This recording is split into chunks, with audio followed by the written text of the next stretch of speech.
Does sex ruin or strengthen a relationship? Why do girls love having gay friends? Why do only the people that I don't like me? Why can't I stay broken up with my ex? Stay tuned for the answers.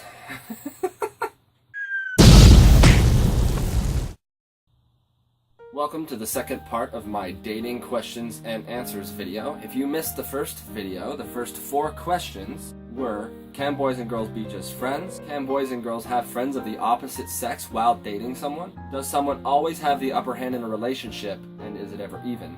And is there such a thing as leagues? Click right here and it will take you to the first video. And without further ado, question number 5. Does sex ruin or strengthen a relationship? And the answer is neither. To an insecure person, sex equals validation and confirmation of worth. Because sex is the most vulnerable and intimate thing a person can give to another human being. So when your lover offers sex to you, it immediately confirms to you that you are adequate and loved. If you do not need other people to be happy and you are a confident individual, sex is nothing more than a boss fight in a video game.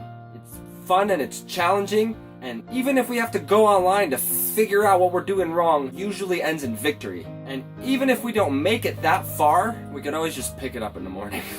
Question number 6. Why do girls love having gay friends? Girls love having gay friends because unlike straight men, gay men don't need them.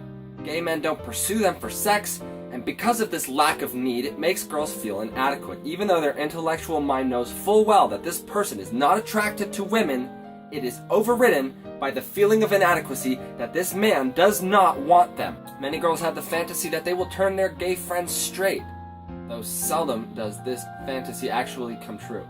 Now, if a straight man were to model the same behavioral cues, minus the lisp, I suppose, he would be able to elicit the same effect on a female that gay men do. If he were to exhibit lack of fear of loss, lack of need of the girl, willingness to tease her and make fun of her without the fear that she'll get angry. These same qualities that gay men have inherently because they don't have the fear of losing the girl, because they don't need or want anything from her except for her friendship, then the girl would feel the same way about the straight man. Gay has nothing more to do with it than simply not needing the girl.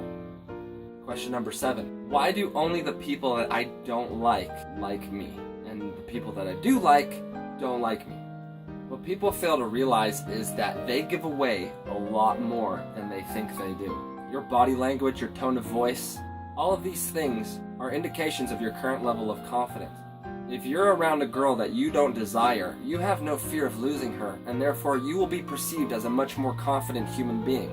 Like the other questions, because you don't need these girls that you're not interested in, they perceive that very clearly in their subconscious and immediately respond to that by wanting you to need them out of sheer necessity to alleviate the feelings of inadequacy that caused them emotional distress that they were afflicted with upon the realization that you didn't need them. But girls that you do like, you fear.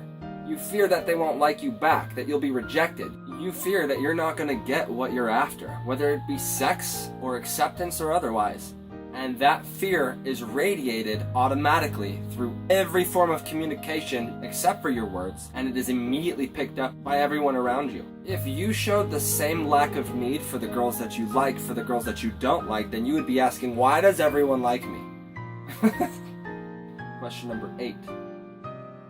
Why can't I stay broken up with my ex? You get back together every 2 weeks. You break up every other 2 weeks. But once you leave them, it gets so painful that you go back to them in order to alleviate the pain of loss. Now, difficulty in breaking up is directly proportional to the level of investment that you have in the relationship. It's not hard to leave someone that you've not invested your time, your effort, your love in, but someone that you've spent a lot of time building routines with, getting to know, revealing yourself, changing your comfort zone, rewriting the way your reality is. This person has become an integral part of your reality, and by removing them, it's like removing one of your own legs. You start seeing things that remind you of them, and every time you see something like that, it kicks up the emotional distress a few notches. Because most of the things in your life are related to them, it's impossible for you to stay outside. It's almost as though the only way to fix the problem is to be with the person. And it puts you in somewhat of a valley, where everything in the valley is painful. but the amount of effort and energy and pain that you would have trying to get out of that valley is so much greater than the pain inside the valley that it keeps you trapped in that valley, which is the relationship. Another thing is you don't feel like you have an abundance of people that you can recreate that with. It puts you in somewhat of a scarcity mindset where this person I've built so much with, I could not do this with somebody else. And because of the fear that you will lose what you've put so much effort into creating, it makes you fight even harder to keep it. If you were to meet somebody and you liked them just as much and started building with them, it would drastically reduce the pain and suffering and immediately would start replacing that spot in your heart with a new person, and the pain would alleviate. When you've broken up with the person that you were with and your emotional distress from all of that starts to outweigh the distress you felt when you were in the relationship, at the point it becomes more heavy, you will immediately go and pursue that relationship again to alleviate that emotional distress because it funnels you into that decision, leaving you no other choice. So it's almost as though the scale tilts. Right now, it's worse for me to be in the relationship because the weight's on this side, so I gotta get out of the relationship, and then all of a sudden it's still off balance because the pain is too much on this side from not having them around anymore and all the things that remind me, and they could be with other guys, so you go back over here and it's just this constant battle until you've broken the relationship too much to repair, at which point you have no choice to stay outside of the relationship, and then you recover. Thank you for watching my dating Q&A video. If you liked the video, hit the thumbs up sign at the bottom of the screen if you would be so kind. Also leave a comment if you would like or have any questions. And be sure to subscribe to my channel. I post videos on Mondays and Wednesdays. Bye! Yeah!